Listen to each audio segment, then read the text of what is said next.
Salam kenal, saya adalah Ekawati Mahreni Dukut. Saya dari Sastra Inggris Fakultas Bahasa dan Seni, Unika Sugio Pranoto, Semarang.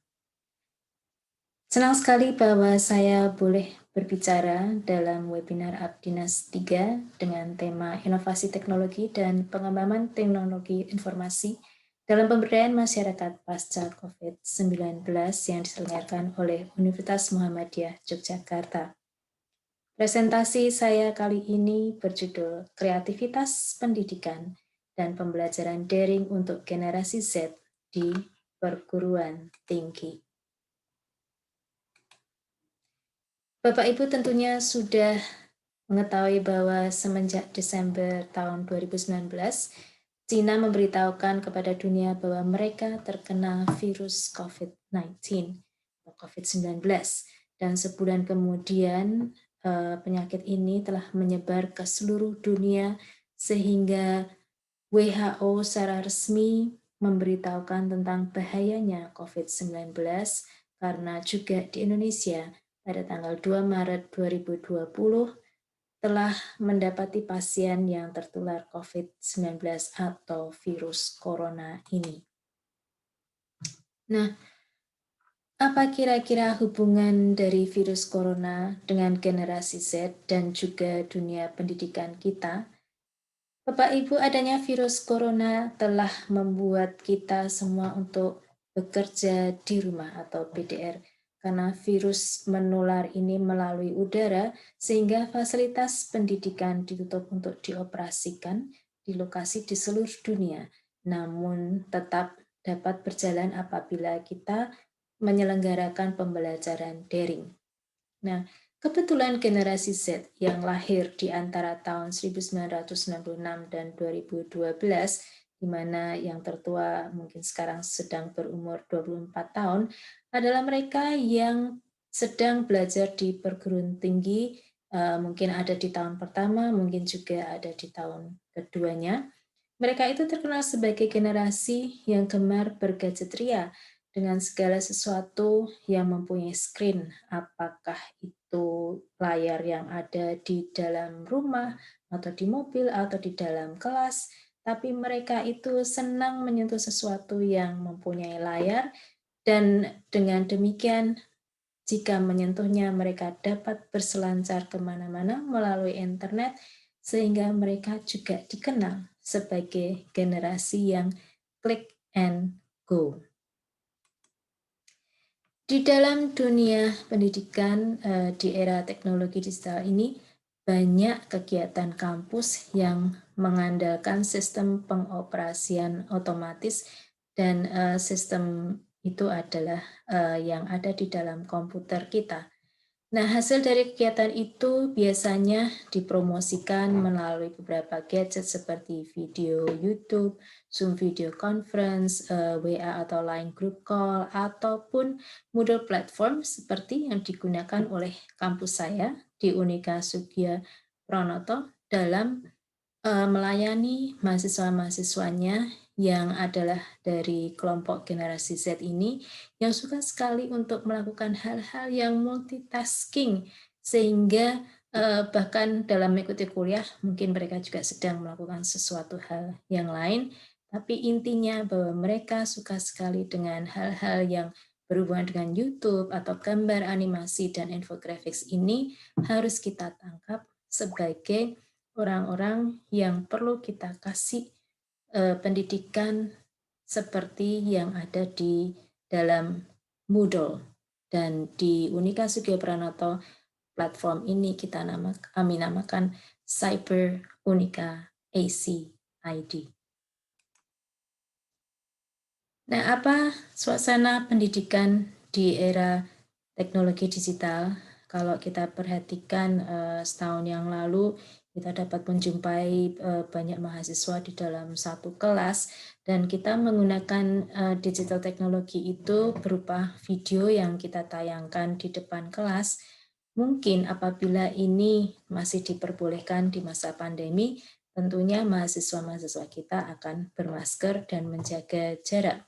Tapi kenyataannya di tahun 2020 ini banyak sekali kegiatan pendidikan yang menggunakan video conferencing seperti yang kita lihat di samping kiri bawah, bahwasanya mahasiswa hanya terlihat wajahnya dan kita berinteraksi lewat layar itu.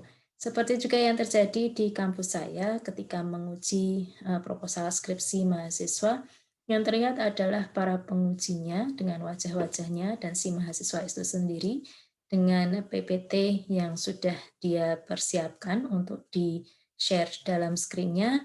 Lalu teman-teman lainnya itu berupa nama-nama saja yang ada di dalam list untuk menunjukkan bahwa mereka hadir dalam forum yang sama. Nah, sebagai seorang dosen di perguruan tinggi, oleh karena itu, menghadapi generasi Z yang demikian kreatif dan suka melakukan hal-hal yang multitasking, di dalam cyber.unika.ac.id ternyata kita bisa melakukan hal-hal seperti zooming ataupun BBB, yaitu Big Blue Button, sebagai alat untuk melakukan video conferencing. Bagusnya apabila melakukannya dengan platform Moodle, ini conferencing bisa dilakukan dalam yang namanya breakout rooms, di mana mahasiswa itu bisa dikelompokkan ke dalam kelompok yang kecil-kecil, sehingga dosen dapat berinteraksi dengan mahasiswa lebih intensif, dan mahasiswa merasa bahwa mereka diperhatikan secara lebih oleh dosennya. Atau mungkin juga bisa menggunakan latihan-latihan di mana seorang dosen apabila sudah mempersiapkan video YouTube buatannya sendiri, itu bisa dilakukan sebagai hal yang pada akhirnya bisa dibuat latihannya. Jadi pertanyaan bisa berkisar dari video YouTube yang telah kita unggah itu. Dan ini yang saya lakukan untuk kelas pronunciation saya. Masih berlanjut dengan pronunciation, latihan bisa juga dengan menggunakan video yang sudah dibuat oleh masyarakat umum, seperti yang dilakukan English Online SE ini. Dia memberikan video tentang bagaimana mengucapkan kata seperti hat, hat, dan hot yang ternyata mempunyai bunyi vowel yang berbeda. Dan ini dapat dipakai untuk membandingkan dengan bagaimana cara saya sebagai dosen mengucapkan kata-kata tersebut. Sehingga ketika diberi latihan yang sifatnya multiple choice atau drag and drop atau kemudian short essay, mahasiswa dapat mencermati apa yang terjadi di video yang ada native speaker-nya dan saya sebagai dosen, sehingga mereka dapat menentukan jawaban yang paling benar itu seperti apa untuk latihan pronunciation ini. Nah, supaya bisa mengetahui apakah kegiatan daring saya itu berhasil, saya berikan mahasiswa kuesioner, dan di dalam beberapa pertanyaannya yang dapat saya ambil untuk dicontohkan di sini adalah bahwa kegiatan daring menurut 66,7% mahasiswa dirasa mempunyai manfaat karena banyak bahan yang menurut mereka bisa dipakai dan dianggap sebagai wawasan yang baru atau pengetahuan baru, seperti juga disetujui oleh 70,8% mahasiswa. Nah, kegiatan daring melalui cyber.unika.ac.id juga dianggap positif karena adanya dosen yang memotivasi mereka. Ini seperti yang diutarakan oleh 72,9%. Lalu di dalam kegiatan ini menarik karena ada quiz, chat, form, assignment, dan Big Blue Button activities yang membantu mereka untuk memahami materi perkuliahan dengan lebih baik, sehingga mereka menyatakan bahwa program ini user-friendly karena mudah untuk dinavigasi dan digunakan. Namun demikian, ada beberapa mahasiswa yang merasa bahwa platform model ini kadang-kadang terkendala oleh adanya internet yang kurang lancar. 43,8% menyatakan bahwa tidak begitu masalah sebetulnya internet itu, namun 45,8%, yaitu 2% yang menjadi selisihnya, mengatakan bahwa jalur internet di dalam perkuliahan itu kurang lancar. Nah, apa solusi yang dapat dilakukan oleh dosen untuk hal ini? Ialah bahwa kita bisa juga menggunakan fasilitas-fasilitas gratisan yang umum dipakai oleh kebanyakan orang lain, yaitu adanya WA Group Call, ataupun Line Group Chat, atau email, atau Google Meet, atau Google Duo, dan Zoom.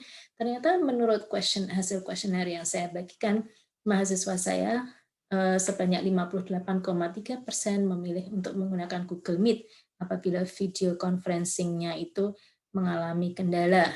Nah, tapi kalau untuk urusan upload atau download materi, demikian juga mengerjakan quiz daring, ini yang dipilih adalah platform Moodle yang ada di dalam cyberunika.ac.id seperti yang dinyatakan oleh 97,9% mahasiswa saya.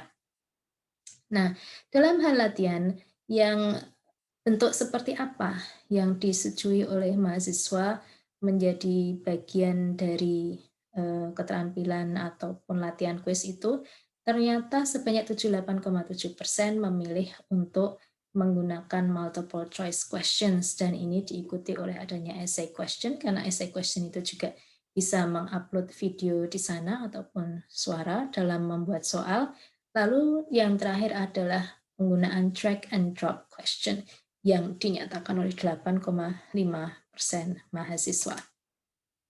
Nah, bagaimana caranya membuat multiple choice question? Di sini ada simulasinya, yaitu pertama dapat disiapkan suatu soal di Microsoft Word, kemudian setelah memilih edit quiz dan juga memilih multiple choice, dosen bisa melakukan shuffle. Nah, shuffle ini membuat mahasiswa tidak bisa saling mencontoh karena soal itu diacakkan, dan kemudian soal juga dapat dituliskan di dalam question text untuk kemudian memberikan pilihan jawaban di kotak choice. Lalu paling akhir adalah dosen dengan mencet atau memilih save, semuanya dapat direkam, dan pada akhirnya dapat mengulang berbagai hal tersebut yang sudah saya sebutkan itu, sehingga terjadilah soal multiple choice yang dapat tampil dan dikerjakan oleh siswa. Nah, hal yang serupa dilakukan untuk pertanyaan yang model drag and drop.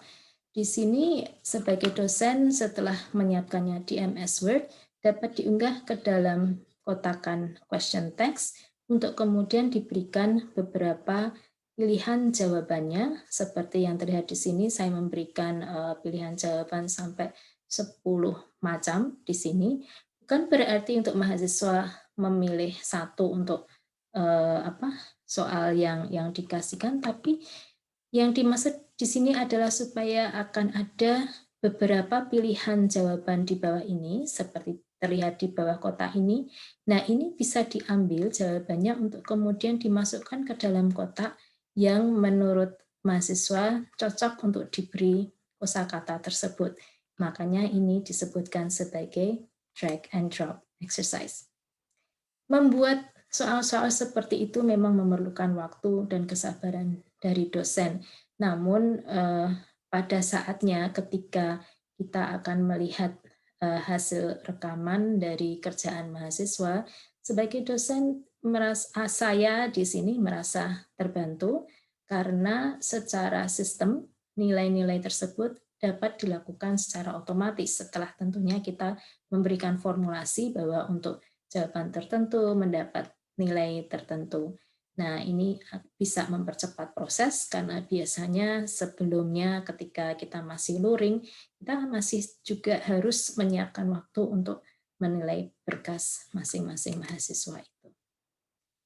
Nah, jadinya Bapak Ibu secara simpulan bisa dikatakan bahwa satu, pandemi COVID-19 memang memaksa dosen untuk menjadi kreatif dan inovatif dalam membuat perkuliahan daring yang interaktif itu, karena fasilitas Cyber Unika ACID perlu mendukung pengajaran daring dengan menyediakan berbagai fitur untuk video conferencing dan kuis atau latihan-latihan untuk digunakan oleh dosen. Hal ini juga latar belakangi oleh sifatnya anak muda generasi Z yang menjadi mahasiswa kita di era globalisasi ini terdorong untuk tetap belajar dengan menggunakan fasilitas daring yang dirancang oleh dosen untuk mendukung pembelajaran mahasiswa yang mempunyai kegemaran untuk serba click and go itu.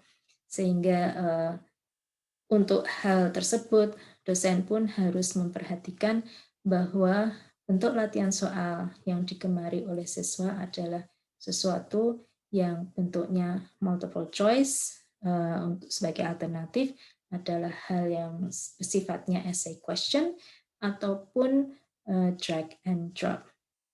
Nah, demikian Bapak Ibu, semoga presentasi saya membuat Bapak Ibu semakin yakin bahwa kuliah daring memang dapat dilakukan dengan sukses apabila kita sebagai dosen bisa berbuat hal yang inovatif dan kreatif untuk kegiatan mahasiswa. Terima kasih.